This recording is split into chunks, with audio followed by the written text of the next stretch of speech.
Guys, welcome back to the Vera Project. So today we're going to do a pretty dirty project, and that is try to clean the tubes that go into the ceiling or out your wall where the dryer vent goes out. So I got myself a tool about 30 feet long with a brush at the end that you can hook up to your drill, an attachment, and go ahead and push it all the way up and down and see how much I can take out of that.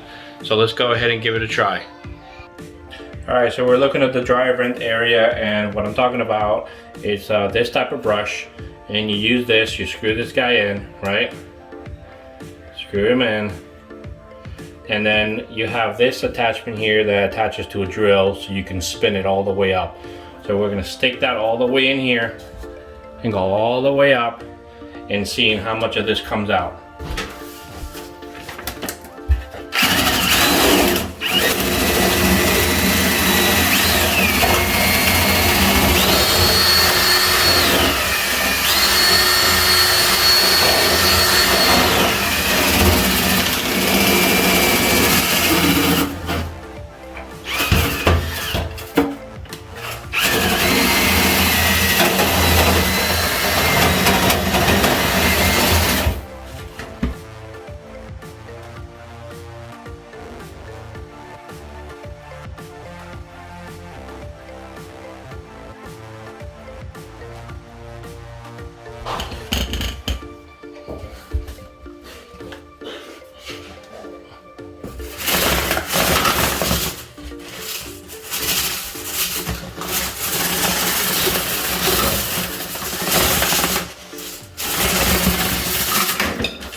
Alright guys, so this is pretty much the kit that I got at Amazon.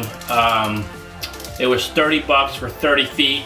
I ended up using 10 of these, which probably equals to 10 feet to make it go all the way up.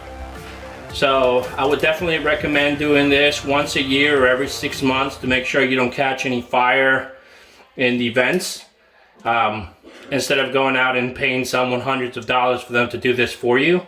So go ahead and save yourself some bucks. Spend your $30, get one of these things, and go ahead and have fun with it. So thanks again for watching the Vera Projects. Go ahead and subscribe, and I'll see you next time for another cool project. See you soon.